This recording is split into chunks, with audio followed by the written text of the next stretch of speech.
Nach District 9 und Elysium ist es jetzt bereits der dritte Science-Fiction-Film von Neil Blomkamp. Er heisst Chappie, wir haben ihn gesehen und was wir davon halten, wir sagen es euch jetzt.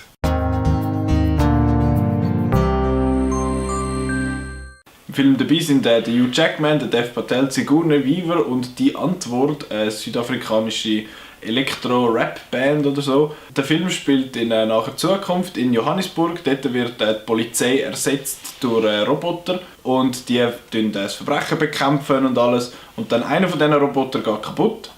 Und der Erschaffer, der Erfinder von diesen Robotern möchte dann mit dem ein Experiment durchführen und tut dem dann ein Bewusstsein einpflanzen. Und so entsteht dann der Chappie.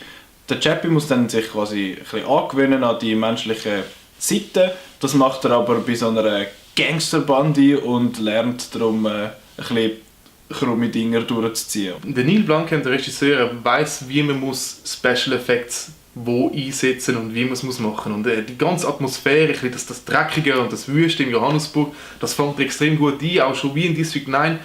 Die Roboter, die in der Szene sind, die wirken extrem echt. Die ganze Welt, die eigentlich der Neil Blomkamp erschafft, auch bei District 9 und Elysium auch schon, das sind immer Welten, die glaubhaft daherkommen, wo man denkt, so könnte das sein, so könnte das wirklich sein. Und das ist auch bei Chappie wirklich gelungen, finde ich. Die schauspielerischen Leistungen sind eigentlich gelungen gewesen. Der Hugh Jackman ist eigentlich immer gut.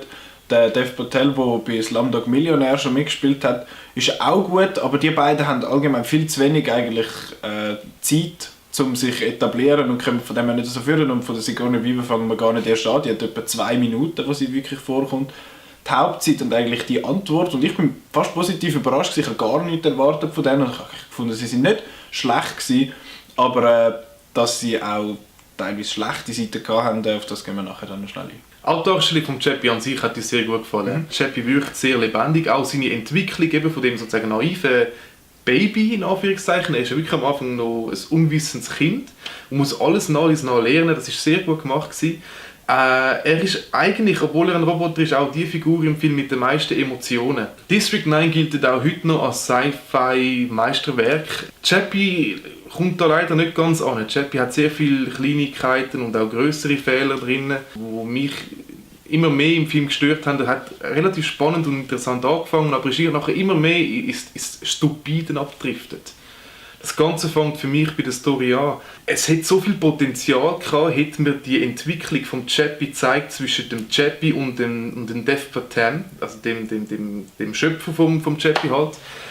Er hätte ihm sehr viel beibringen. Das hätte ich sehr interessant gefunden, wie er lernt von den Menschen, wie er auch die Fehler der Menschen sieht, dass Menschen halt gewalttätig sind auch und dass sie zum Teil lügen. Aber stattdessen wird der Chappie ziemlich schnell geklaut, eben von die Antwort von dieser Gangsterbande und lernt dann halt nachher, dass das Gangster da sind, wie man Autos klaut, wie man irgendwie mit dem Wurfstern schiesst. Das ist halt alles irgendwie ein bisschen doof. Vor allem ist es halt falsch vermarktet worden. Im Trailer ist nämlich vermittelt worden, dass das wie so eine Art die Robocop-Rivalität aufkommt zwischen dem Hugh Jackman und dem Dev Patel seiner Figur. Aber das wird völlig beiseite gelassen. Anstelle hat man sich dazu entschieden, dass man dieser Gangsterbande folgt und die zwei, die Antwortleute, eben, ich habe jetzt gefunden, sie sind eigentlich okay gewesen, aber sie sind einfach behinderte Figuren, sorry. Sie gehen richtig auf die Nerven und ich wollte nicht denen zuschauen, wie sie ihm Zeug beibringen, weil sie bringen ihm blödes Zeug bei, wie man krass läuft und immer so macht und Motherfucker sagt und die Knarre so seitwärts hebt. Das sind alles so Kleinigkeiten, die mir ziemlich auf den Wecker gegangen sind. Und wenn wir schon schnell bei der Antwort sind, der Film ist ein riesen Promowerk für die Band. Immer wieder läuft ihre Musik im Hintergrund und sie nennen ihre Musik ZEF, also ZF. Das nennen sie das heisst so viel wie Prolet, glaube ich, auf so einer afrikanischen Sprache. Und das steht beim Chappie hinten auf dem Rücken, überall steht es an der Wand. Immer läuft ihre Musik, sie tragen ihre eigenen Liebli. Voll. Außerdem bietet der Film ein paar von den lächerlichsten Dialoge, die ich seit langem in einem Film gesehen habe. Die Antwort muss einen grossen Haufen Geld auftreiben, sonst innerhalb von 7 Tagen, sonst werden sie ermordet halt für ihren Drogenboss. Und da kommen sie eben dann auf die Idee, dass sie halt so einen Roboter klauen müssen. Aber wie macht man das am besten? Ich meine, die Roboter sind ja schwer zu vernichten. Die Frau, ich kenne doch den Namen nicht, die Frau von die Antwort hat dann die geniale Idee und es ist wirklich 1:1 so im Film, wie sie das sagt. So, Moment, wir müssen ja nur die Fernbedienung suchen. ja, weil die Roboter sind ja nur Maschinen, also wie Fernsehen. Und Fernsehen kann man ja mit der Fernbedienung ausschalten. Also brauchen wir nur die Fernbedienung. Und der andere, das ist genial.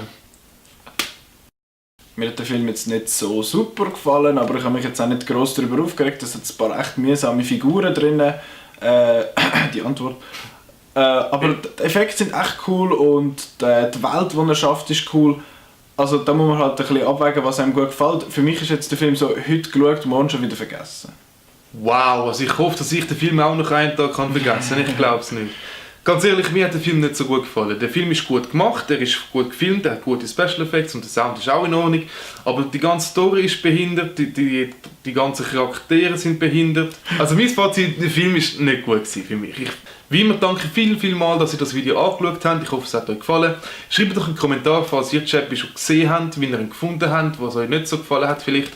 Und falls ihr es noch nicht gemacht habt und euch das Video gefallen hat, dann könnt ihr es doch abonnieren. Wenn es euch nicht so gefallen hat und ihr es auch noch nicht gemacht habt, dann könnt ihr es doch auch abonnieren und wir sehen euch beim nächsten Mal. Nach District 9 und Elysium ist es jetzt bereits der dritte Science-Fiction-Film von Neil Blomkamp, heisst Neil Blomkamp. Der Erfinder von diesen Robotern, gespielt von Dave Chappelle, ist ein junger... Dave Chappelle? Nein, ich nicht. So schnell.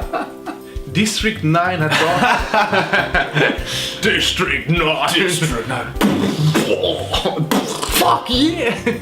Wow, no. Wow. So! So. Oh.